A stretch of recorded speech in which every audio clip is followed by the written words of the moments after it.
Hello na naman sa inyo at ngayon na medyo bumagsak yung current capital natin kasi hindi inabot yung TP natin, no? So, ito, kagabi nagtitrade tayo tapos nakita natin magandang opportunity to yung recall na company. So, after that, nakita ko siya nag-buy in out dito. Buy price niyan 3693, no?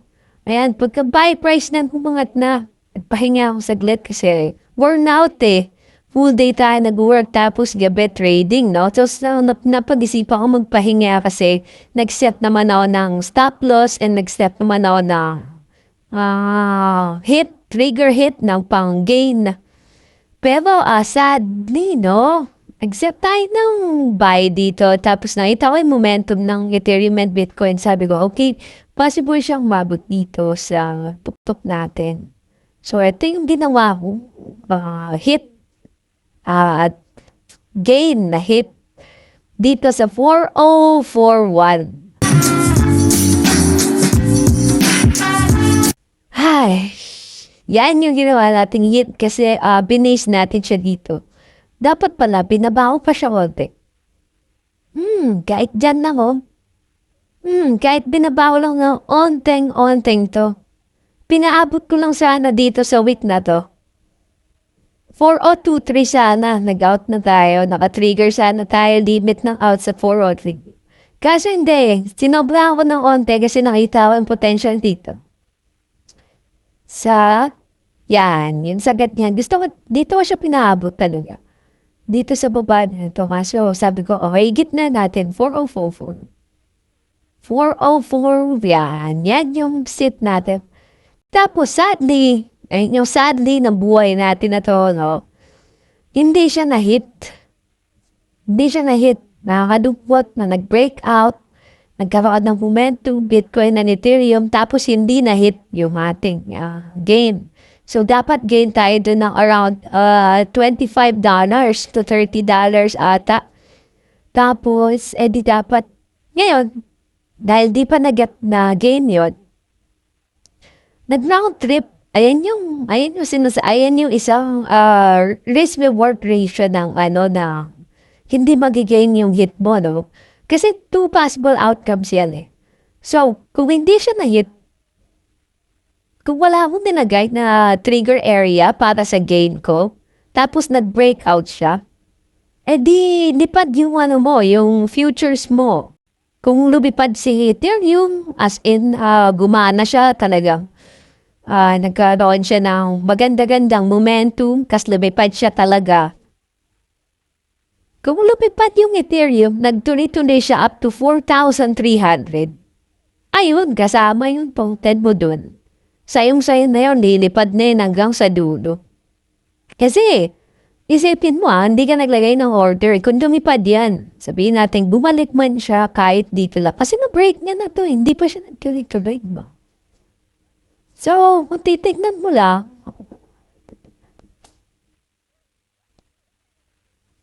so kung bumalik man siya dito, kahit dito lang, sa 4-3, tapos, ang mangyayari niyan kasi, pag na-break niya yan, tas, dito kasi siya, nauntog na naman siya dito.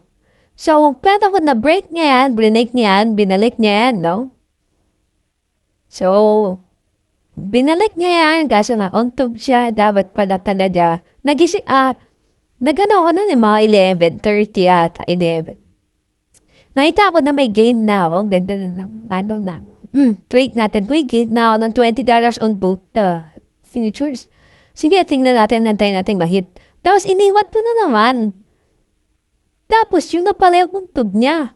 Natulog na ako. Ngayon, pag-gising ko, bumagsak na ulit yung value natin. Pag makikita niyo sa screen, $31 na lang, diba 45 na ta. So, natalo pa ito ng around. Yun, steady.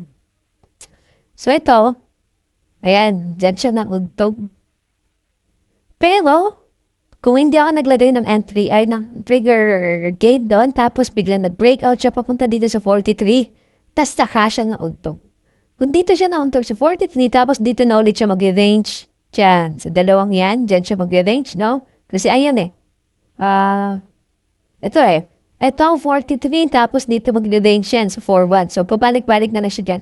Yung token futures mo na yan, paano yun? Panalo yun.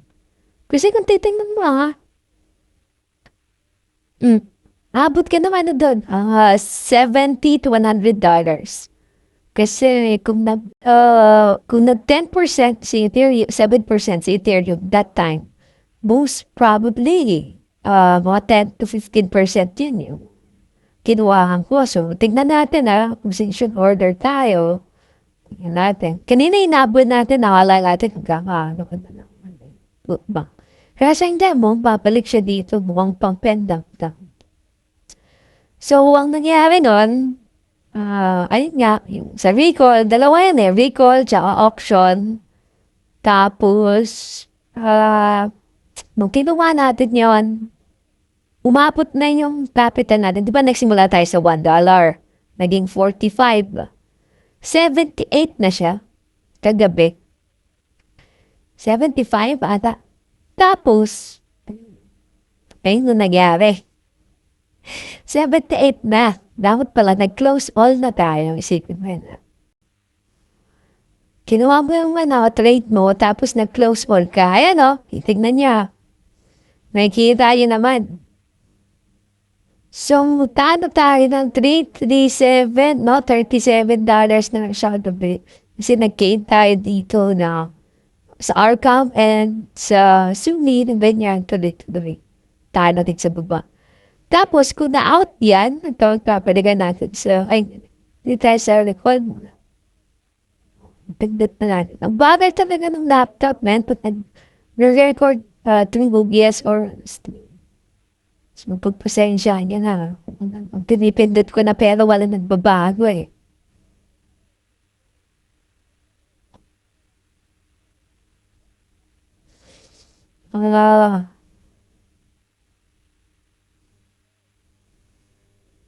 Pero nakita niyo naman kanina, di ba? Ayaw gumalaw Yan. Nakita niyo kanina, di ba? Nagkaroon tayo ng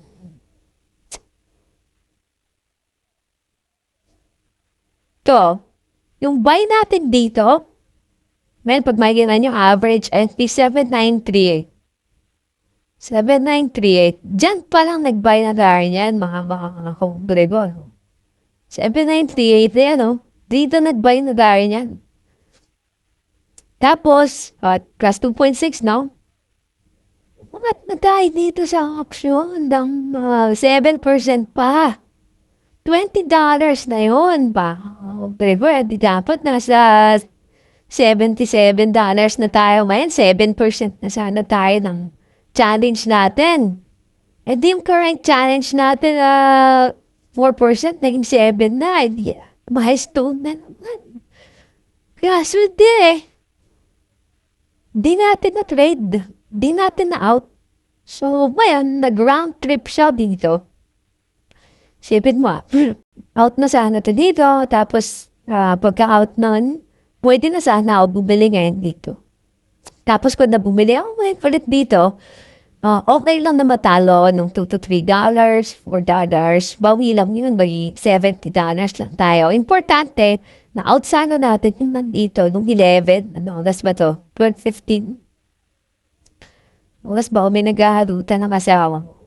Natingitan ba sige minasama mo So, dito nagpapahinga na ako. Tapos dito, ay, 11 dapat, nag-out na tayo dito. Hindi realistic yung time frame. Pero wala. Around 10 kasi nag-aarutan pa kami ng asawa ko. So, dito ako bumili. Pagkatapos nung matutan saglit, bumili ako saglit. Kasi nakita ko yung market. Tapos, dapat tinignan ko pa debit. Kahit dito lang Na-outside natin yun. Possible dito sa auction, mga lang yan. Eto naman, masyadong malayo yung trigger gain ko dito. Hindi ko alam. Masyadong iniisip na tong auction na to, masyadong maganda yung chart niya na tingin ko malaki. Pwede siya mag-jump up to 10 to 20%. Ganun ko nakikita yung auction trade na yun. So, para sa akin, sabi ko, bakit ganun? Tingin ko, okay na rin to Kasi maganda yung auction trade. Pag itong mga to, solid to. So, ganun yung nagiging thinking ko nag-depend sa auction. Kaya, yung gain ko talaga malayo. Pero kung nag-stick tayo sa routine natin, 5 to 6, 7% lang. Nag-gain tayo doon ng around $10 siguro. Ang mga siguro $12. So, kung di tayo natalo nun, sabihin natin, talo tayo $7 dito, no? So, nasa dapat $38 na to. So, with $38 yan plus $12, nasa $50, tapos $20 dito sa recall. Ayun. $70. Solid. Pero nangyari, nag-buy tayo dito, anong pa-buy area natin dito? 369. Tapos sumukat na siya dito. Dito lang, Ayan lang, highlight trigger price, 40446. Kung binaba ko lang, sinundan ko lang sana to. Ito, week na to. O kaya, nag-play safe tayo masyado. Sinundan natin itong pangalawang week na to. Ito. Yan. Sinundan natin itong week na to. Yan lang, 3983, 3988, 3977.